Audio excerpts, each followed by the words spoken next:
One neglect. Hello, I'd like to welcome everyone back to Driver the Wedge, a media platform created to enhance and grow the culture of golf. Because golf is not just a game, but it's a culture, as I would like to say, a way of life. I want to introduce and welcome to our platform, Mr. Jim Lomanto. Jim, affectionately known as Big Guy by me, that's what I've been calling him since I've said hello to him, is the gentleman who introduced me to the game of golf. Jim, welcome to Driver to Wedge, D2W. Thanks, D. Happy to be here. And I'm guilty as charged in your introduction to golf.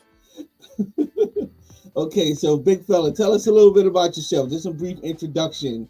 Of course, you got your name, but just tell us a little bit of who you are, what you represent, and if there's anything that you're doing within the community, within certain spaces that you would like to inform our viewing audience. Well, let's see. I'm 70 years old. I've had a couple of successful careers. I had a successful career in addictions, where I was fortunate enough to meet you. Yes. And then I went on into transportation. But as far as community, I always coached Little Giants football, baseball. I was into coaching. And in the past 15 to 20 years, I've been a Section 2 high school football referee. And I'm happy to say I'm still active there. And I do squeeze in quite a few rounds of golf. Okay. I'm in the summer, I work at Saratoga Spa as a starter. Mm-hmm. And that's a lot of fun. Just a couple of days a week, just to keep my toes in there. And then I play a few rounds of golf. Not as good as I used to, but and not as bad as I used to. Yeah.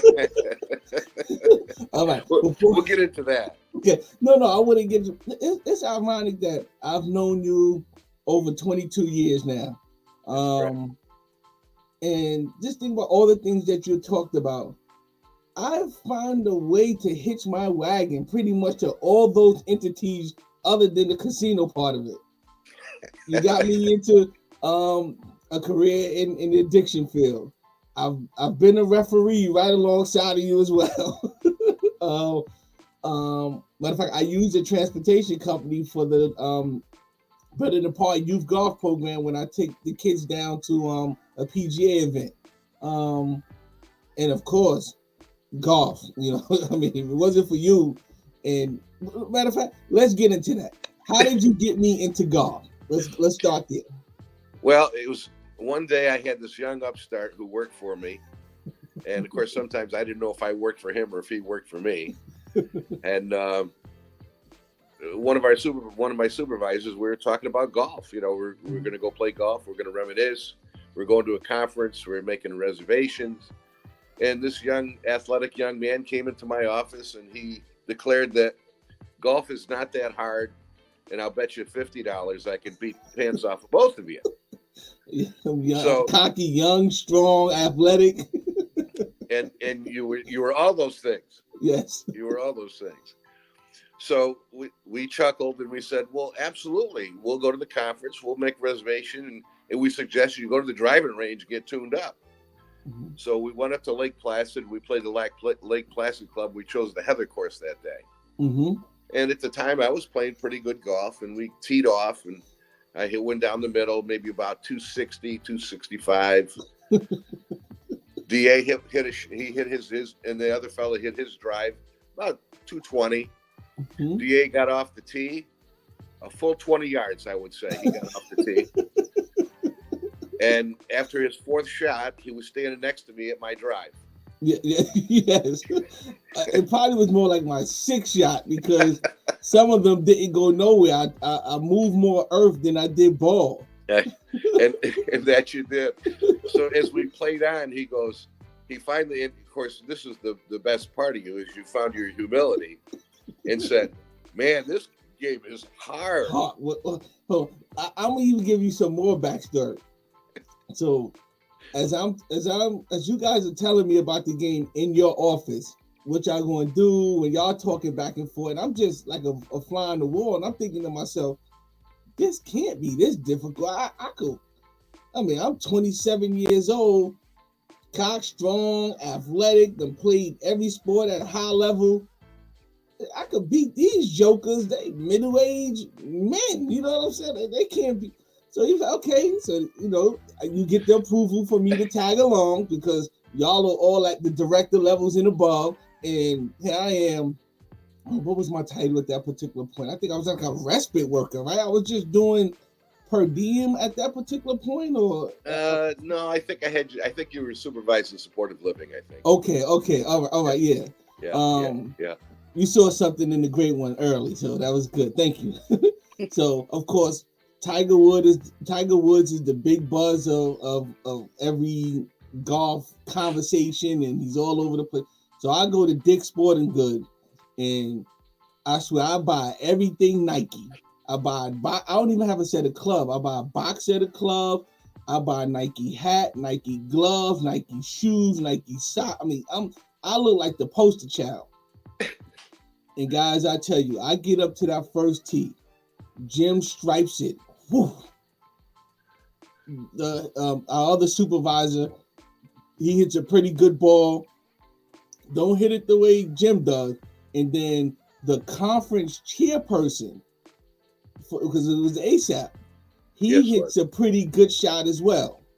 So now it's my turn. I'm looking at these guys. Man, if they can do it, I can do it. People, I swung as hard as I can possibly swing. And the ball went, I think I probably missed the ball, to be honest with you. Or just sculled it and it dribbled off the tee. And I looked down at the ball, and then I looked to my left at Big Guy and them, and they just started laughing. And they said, "We got him." and just like a true Italian that big fella is, he said, "Do you want to pay me now or later?" He knew the bet was won. As I recall, I think I tortured you for at least 2 more holes. Yes, you did. I got the humiliation came from where after 2 or 3 holes, you guys would just tell me to pick the ball up and putt on the green. Yeah. Because you was like, D, you just can't keep tearing these people course up like this. I was taking divots to sound like I was digging a grave. It's true. It is true. It was an awful thing to watch, I have to tell you. But I do remember getting to the 4th tee after we tortured you. I said, okay, all bets are off. Yeah. All bets are off. I said, we got paid off. We got that 3 holes of entertainment that we'll never forget. I know it was. But see, this is the beauty of golf. This is the beauty of golf. You get introduced to something like that, and then you take the type of person that you are, and again, I know you and love you for so many years, that bad round of golf wasn't going to get you down. What you did is you went ahead and started practicing. Yes. Started playing the game. Yes. And after a few years, and you're an athlete, so you had all the goods. You had all the goods. You just had to put them together. Yes. And now I won't even think about playing with you because you'll beat me into the ground. Well, technically, I've never got my get back yet. So, we've played a few times since then, but that first, but it's what was needed because it created a passion and a love for something that I needed to replace another sport with. I needed to replace some other activities with. And as you know, the biggest thing, and we've worked in the addiction field for a long time, when you take something away, you have to replace it with something else. If not, things start to regress, and then you start to find yourself falling into some bad habits and some bad things. So golf happened to fill that void, and it's been filling that void for a long time. Yeah. And I'd like to thank you for that. Well, you don't have to thank me. I again, it's always been fun. It's been fun watching you grow. I got you as a little boy, as I would say. and I watch the man come through. But Mhm. the love of golf, we share that, and it's such a wonderful game, such a Mhm. social game.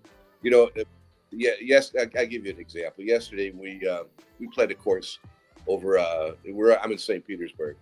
We played a course we hadn't played before. It was just me and my partner Carm, and we got matched up with another a married couple, husband and wife. Mhm. Well, they turned out to be the nicest people. You know, she wasn't very good, but she was hitting the ball, and the husband played pretty well, and I mean I didn't have the best of days, but that's I accept that now in Mhm. my golf, because it becomes a physical thing for me. So I got bad back, got bad hip. I'm grateful to be out there, to tell you the truth. Mhm. But the when you share the love like that, you meet the most wonderful people. And we were chatting up during the whole match, and uh, we found out all these things about them personally. They were Yep. wonderful people, and they were locals. They were both working people, Mhm. and I think she was a manager of a bank, I believe, and we found out about. And of course, she was Italian, so we were kindred spirits. Okay. And but you meet the nicest people on the golf Yes. course. You know, yeah, you're going to run into a few people who are got a little edge to them, Mhm. but they don't love the game. They Yeah. um, they play the game, but they don't love the game. Mhm. And respect the game. And Yes. this game has integrity. You play with integrity, Yes. and but you could tell people that love the game and respect the golf course that they play on. Listen, I go up on the green. I'm fixing ball marks, not my Mhm. ball marks. I'm fixing ball marks. Yes. Okay, um, that's integrity. You know, Mhm. Mhm. I see I see a divot. I fix a divot. Mhm. I'm walking down the fairway. I fix a divot. Mm. Um, People, unfortunately, people who are who are introduced to the game don't always learn that part of golf, True. of True. what the important part is. The rules. I was fortunate. Before I picked up a golf club, I was a caddy when I caddied golf back at a private country club back home, and I learned where to stand, how to hold the flag, Mm. what to look for, um, and you learned all about the game, and you learned from people who played the game well. Yes. And so I was introduced to golf from that angle, and then I started playing as a young man. I think I was 12 or 13 when I Mhm. started playing. Um, but we learned, and we had to learn how to play the game with integrity, Mhm. with respect to the rules. You know, a lot of times you go play golf with some people. Okay, they're beginners. They've been playing for a couple of years. They don't know where to stand when you're putting.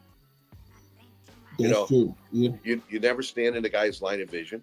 Mhm. You Mhm. try to stand behind him. You Yes. know, uh, it, who's away? You know, you know.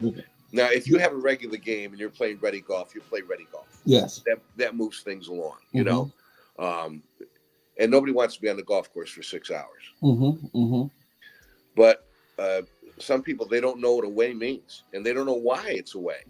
You know, Okay. the reason the guy who you stay behind the guy who's sitting away, so you don't get in the back of the head. Yes. Let me ask you, do you think that is a generational thing, being that, the new generation, I affectionately like to say everything is instant now.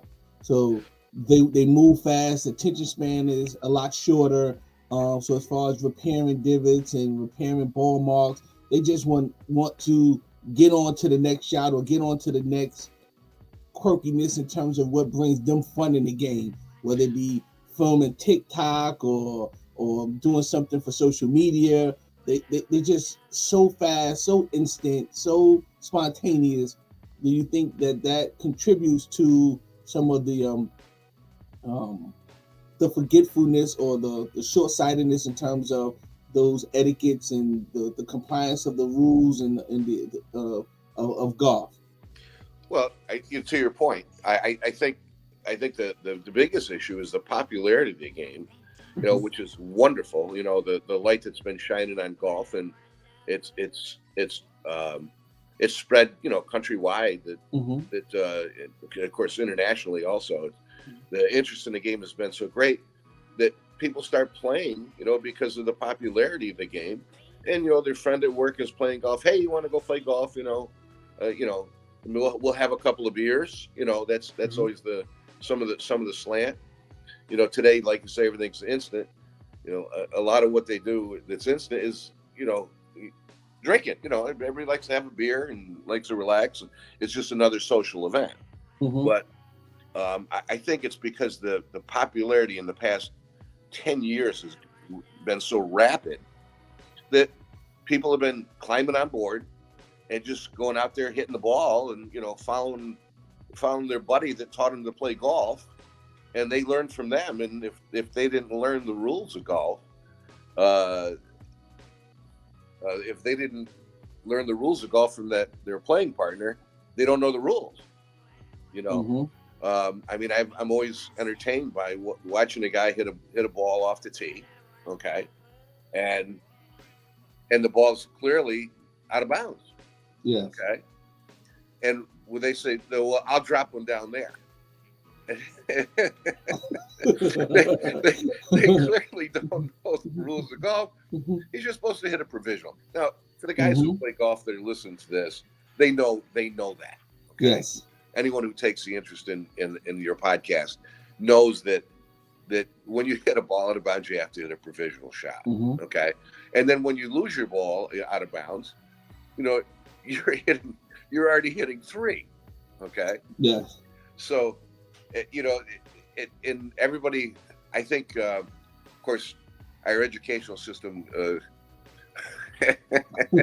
causes the fact that people don't know how to add.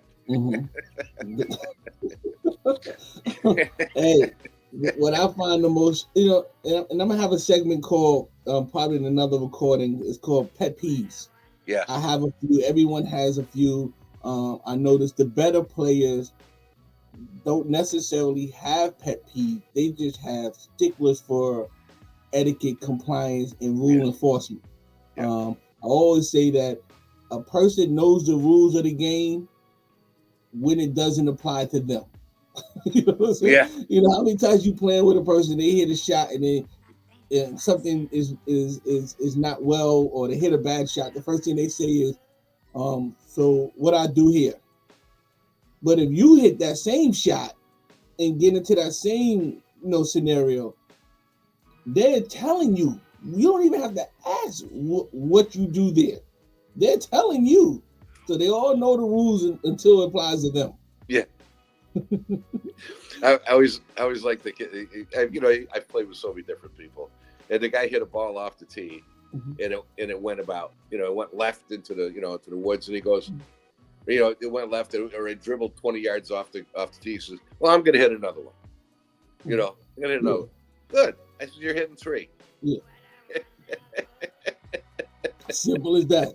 Simple as that. Yep. That is true. It's entertaining. But, I think that platforms like this should encourage people to they don't have to pick up the rule book to learn the games of golf. All they have to do is ask the question of somebody who plays golf. What do you do when the ball goes in the water? You hit a ball in the water. What do you do? Well, you certainly don't go in after it. You see that on TV. I had 2 wet balls yesterday. I had 2 wet balls and an alligator yesterday. So, but what do you do? Well, obviously there's a drop area for water hazard. Yes. Is it a lateral hazard? Is the hazard out of bounds? You have to. Again, I think we have the people who play golf and want to maintain that. I think we have a responsibility to teach at times, without being a cocky guy, Yes. And if somebody hit a ball out of bounds, and I'd ask them, I said, well, what's your intent? What do you do now? What do you do now? And they look at you and they say, well, clearly you don't know, and here's what you're supposed to do. They may not like the answer. That's true. They may not like the answer, but you have to maintain the integrity of the game, because most of the time it's solitary. Like, okay, you're stitched behind a tree. Okay. Well, the guy's stitched behind a tree. Well, what do you do with that? Okay. Well, somehow they find a foot wedge that moves that ball out from behind the tree. Okay. And that club you got in your bag. But and I've seen it. I've seen it with good players. They find a foot wedge. Well, the truth is if you have an unplayable lie, you get relief. You get 2 club lengths of relief. Yeah. But you take a stroke. Yeah, and you can take an unplayable anywhere. Yeah, and I have to tell you something. Most of the golfers are out there on the golf course, and it's most of the golfers are out on the golf course. They don't know that. Okay? The one that kills me more than anything, and like you said, sometimes they don't know, is the person who believes they've been playing for 20, 30 years, and they believe, Jim, that you can bring an out of bounds ball back into play. Because they think because they see it on the other side of the red state that they can still play it. Because you think if something's hit out of bounds, it's lost. It's you can't find it. But they don't really understand that you cannot resuscitate. There's no CPR for an out of bounds ball. So even if you can go pick it up, they say it's not lost. If you hit a ball out of bounds, you find it out of bounds. You weren't aware of it off the tee. What are you supposed to do? Supposed to hit a provisional. Well, if you weren't aware that it was out of bounds. Or if you were not aware that it was out of bounds. That's correct. You can either go back, you could go on the line. No, yes. You have to go back to the tee and re-tee your ball. Or no, the new rule, Jim, if I'm not mistaken, is you can go back on the line that it went in on. Where it crossed the out of bounds. Yes. Yeah. Yes. Yeah. You can take 2 club lengths, or you can go back as far on that line. You're right. Where the ball crossed the hazard. That's correct. Line crossed that. Yep. So let me ask you, big fella, do you think? And you've been playing for a long time, so you subscribe to the term "bit by the golf bug"? Do you? Or was it just something that, do you subscribe to the term and were you bit by the golf bug when you first got introduced to golf? Well, I think what happened, because again, I was fortunate enough, when I was younger that I played other sports, and golf was a sport, and it was something, something I looked to master, just like I took the time to play, to practice, to play well, whatever sport I was involved in, and it was another sport that I could again not master but do well at, and be competitive. So, and I was also blessed with a family. My mother, on my mother's side, she had 4 or 5 brothers, 5 brothers, and they all played golf, and they were always willing to blend you into a foursome, and take you under the wing. Of course, they wanted to spank you a little bit, because they were all pretty. Those guys were pretty good golfers, my uncles, and but they kind of championed my love for my interest in golf, and it was fun playing. And plus, it was fun playing with the uncles, and then of course the cousins. We had many outings where we had uncle and cousins. We'd be out there with 4 or 5 foursomes with all the cousins and the uncles, and the goal was to beat the uncles. Trying to shoot the best score to beat the uncles. But again, I was fortunate. I had people, and that was a long time ago. Yes.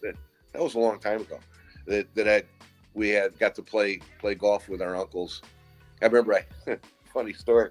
When I was in high school, one of my best friends was a really good golfer, and he was on a golf team,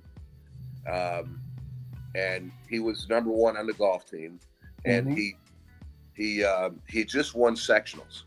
He just won sectionals at best ball, and his picture was in the newspaper. And he was holding the trophy. He was a sectional champion. And at the time, I don't know if they had state qualifiers, state championships like that. That was a long time ago. They've obviously refined the system now. Mm-hmm. So my uncle, asked me, had been in touch with me. He says, "Hey, we're playing up to Nick Stoner Golf Course on Thursday." He says, "You got a partner?" He says, "Meet me and Louie at the course." And I said, "Okay, Uncle, it's 4:00." I said, "I'll bring a partner." Mm-hmm. So I bring my partner, right, the sectional champ with me, and I told him to take off his glasses because his picture was in the paper. Okay. And I introduced him by his nickname. Mm-hmm. Okay, his nickname was Tip. Yeah. Right, but his given name was Tyler. So I introduced him as Tip. Okay, and my uncle shook his hand, and we set the bet for the day. I think it was maybe a 50-cent Nassau or something. So Tip gets up on. He hits first, and he just screams one down the fairway. Right. Mm-hmm. So my uncle looks at him. He goes, "Tip," he says, "Huh, Tip?" He goes, "You got another name, don't you?" He said. My uncle was no fool. He says, "You're so and so." He says, "I saw your picture in the paper." He said. I hear I'm trying to shag my uncle out of a couple of bucks, right? There you go. You picked that trade up at a young age. Yeah. I was just trying to catch the edge, Yeah, 100%. Let me ask you, if you had a recommendation for a new golfer, what would it be? For new golfers, people that are being introduced into the game now. Well, I think the most important thing, what I have found for new golfers, and as a matter of fact,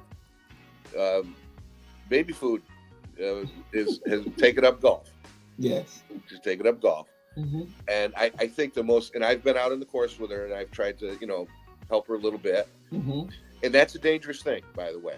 That's a dangerous thing, taking your child on the golf course and try to teach them golf. Yes, even if they, she was 24 years old. But I would say practice and take a lesson. Go see your PGA pro at your club that you're at. Spend the $35 or $40 to take a lesson and learn how to play the game right, because it's so satisfying when you play the game correctly. Yes, not correct when you can compete. Yes, when you can hit the ball straight, keep the ball in play, learn the fine points of it. When you're not just digging graves like I was the first time. Yeah, I think. Listen, I think you dug it up enough turf that first time. We probably could have buried you with it. And of course we wanted to hang you on your own petard. But I mean, that was just folly. We knew it was coming. It was just folly. But no, I think our PGA professionals are there to teach you how to the finer points of the game. And listen, you're going to go out and play a round of golf. You're going to spend $50 on a round of golf today. Yeah. So why would you spend $35 or $40 to take a lesson? That's true. That's true. It's and listen, not only that, but I know in our course, where my brother's in the golf business, and I play golf with him pretty regular. The pros will put a package together. 3 lessons for for $100 bill or whatever it is. Yes, it's worth it. It's so worth it. Listen, I've even spent a little time with the pro here and there because learning. I'm actually learning a new game, D, because as I get older, my body doesn't turn and swing the way it used to. So I've had to change my swing, and I've needed help. I need help, and I've been playing golf for 40 years, more than 40 years. I needed help to make that adjustment. I needed to shorten my backswing, and learn how to try to clear my hip, gradual, and slow my swing down. But that's hard to do on your own, and that's from a guy who's been playing golf since I was 13 years old. Wow. Okay. Yeah, the PGA professional is there for us. That's why they're there. They're not there just to rent you a golf cart. And I mean, I think people lose sight of that. What's the name of your brother's golf course? Hales Mills Country Club in Johnstown, New York. Say that one more time, because I probably spoke over you. Okay, it's called Hales Mills Country Club in Johnstown, New York. Okay. and it's a nice 18-hole layout. Mm-hmm. It's a challenging little course. The current owners, they've had it for like 11 years now, and it was an original course. The guy who owned the farmland, he cut it out of golf course himself, and they've taken it to a new level. The grooming Wow. and they spent a lot of money on fairways and a lot of money on the greens. We know that, and they've really dressed it up, and they got a nice membership, and it's and a great restaurant too. They got a great chef, but it's a nice course to play. It's challenging, although I like to play other courses. I play at Saratoga. I play at Saratoga, the Spa, fairly regular. So, but yeah, I think the PGA pros are really vital. Are really vital to your game. I mean, listen, B, I would play 18 holes with you, and I'd say, maybe you should go talk to the pro about that little hitch you got back there. Yeah. But I tell you what, if you're playing golf with me, I'm not going to correct that hitch. Yeah. I'm going to pray on that hitch. It's smooth now. Yeah. Back it through. All right. If there's one thing, tell me something. The question is, tell me something you wish you knew then that you know now as it relates to golf, whether it be playing, social interactions, professional interactions, just anything that you know now that you wish you knew when you first started or within the first couple years of playing. Oh, well, I one of the problems I had, because I played athletics, competitively, and we have these big arms. Okay. Yes. That doesn't equate to hitting the ball long. Okay. I wished early on that I had realized, I swing like a gorilla, and then sometimes I putt the same way. But I wished I had refined my game early on, because I think I would have been a better golfer. Okay. There's some scores that I always wanted to attain, but sometimes that got the better. Sometimes the game got the better of me, and I wished I'd been more of a student of the game with regards to the psychological part. I think I didn't read it. There were some publications out there that I could have read that would have kept me more centered. Gotcha. Okay. Psychologically to play the game. Sometimes I would lament some putts that I miss, and I would take that putt for the next 3 holes. Ooh. I think I probably should have been a little more of a student to say, okay, how do you take that out of your game? Okay. How do you refine your game? Because sometimes the only thing that's holding you back from a great score is yourself. That is true. That is true. And carrying things over. Yeah. Yeah. And of course I'm Italian, so revenge is it's in my DNA. You're never gonna let nothing defeat you. That's true. All right, big fella, we're gonna transition into a segment of the show that I call Rapid Fire. Okay. And in Rapid Fire, I'm going to ask you a question, and in that question, you're gonna have options, choices, one or the other. You have to choose one or the other. Okay. A pro or a con? No, just which one out of your 2 choices that you have. Okay. Okay, and if need be, we can expand upon a few of them, determine for you to give some insight in terms of why you chose that one. All right. Okay. Okay. So just the podcast is called Driver to Wedge. So the first question I'm going to ask you: driver or wedge? Wedge. Okay. Ride or walk? Ride. No more walking. That hip, that back, and that knee. You don't even got to expand on that. Practice or play? Practice. Why? It's good for my body. Okay. In watching golf, do you prefer to watch men or women golf on TV? Men. Okay. Now, in an 18-hole round of golf, you have a choice of either a consistent, I ain't gonna say 270 no more because the back end league limits that. A consistent 250 down the middle drive, or make every 10-foot putt. Which one?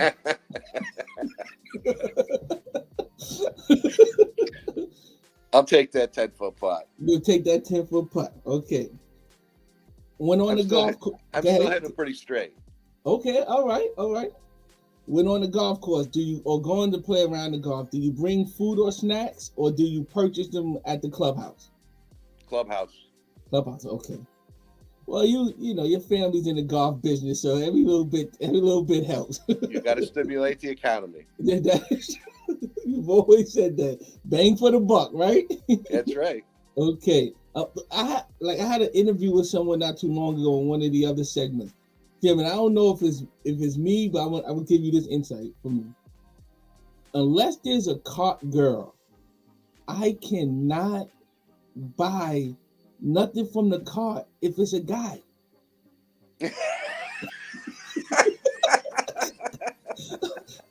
Listen, I use this now. My tongue could be like leather. It could be the Sahara Desert in my mouth. I cannot, because I just can't see myself tipping a man. You listen. You need to examine that. Is it me? But I just can't. I swear. For some reason, I'll do the 9 and then go into the clubhouse and buy something from the clubhouse, and the person on the cart can have what I want right there. I just can't buy it. All right. Shorts or pants? Shorts. Okay. All right. What is your dream foursome? Oh my God. My dream foursome. Well, one of my... Hold on. Or if you could put a foursome back together. Because it may be some individuals you played with before that may not be here, that you just love to get back to that one more chance of fellowship one more time. My godfather, my Uncle Mike. Okay. My buddy Billy Bartizel down in Venice, Florida. Mm-hmm. And you. Oh, man. Are you just saying that because I'm going to take it? No. You know I love you. Cut. Yes, that is true. Always I love you. Yes. Okay. All right. But we got to listen. But it's got to be 3 days at Hilton Head. Hey, I got clubs will travel, and I got the game that can play anywhere right now. As long as you playing from the right tees. I don't mind. I feel like I'm at a point where I can play any course you put me on. I'm gonna be able to move the ball down the fairway and get in positions to score.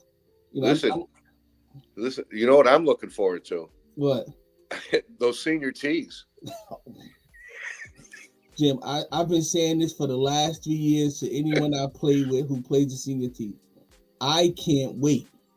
I don't know what people ego. I got some guys that I play with that's in they mid-70s. I got one guy that's in his 80s and refusing to play up. I know. I don't. Ego is what keeps your score high.